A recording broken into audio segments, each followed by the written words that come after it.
ये तो सब जानते हैं कि जब मुस्लिम लीग चुनाव में खड़ा हुआ और दो राष्ट्र के सिद्धांत के आधार पर खड़ा हुआ, पार्टीशन के पहले जो अंतिम चुनाव हुए स्थानीय विधानसभाओं के, उसमें पाकिस्तान के हिस्से में भी मुस्लिम लीग का पराजय हुआ था। मुस्लिम जनता सच अर्थ में नहीं चाहती थी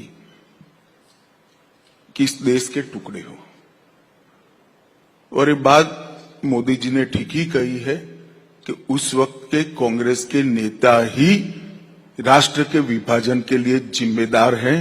उनकी तुष्टीकरण की नीति ही राष्ट्र के विभाजन के लिए जिम्मेदार है।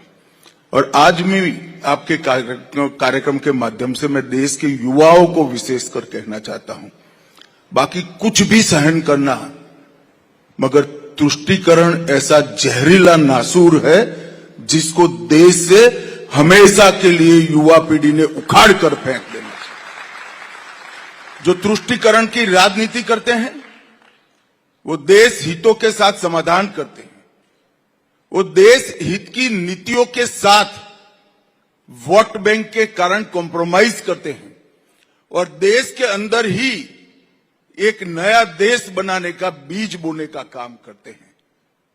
मगर मोदी जी थोड़े चिंतित दिखते हैं। मैं भी कहना चाहता हूं युवाओं को कि समय बहुत निकल गया है।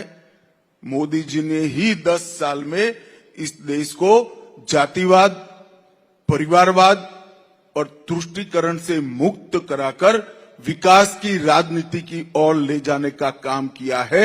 हमारी युवा पीढ़ी ने इसको आगे बढ़ाना हो। दल कोई भी तय करिए, दल के अंदर युवाओं को समान मौके होने चाहिए। दल की नीतियां दल के हित में नहीं बननी चाहिए, देश के हित में बननी चाहिए। और दल जातिवाद, प्रांतवाद, भाषावाद से ऊपर उठकर देश की चिंता करने वाला दल होना चाहिए।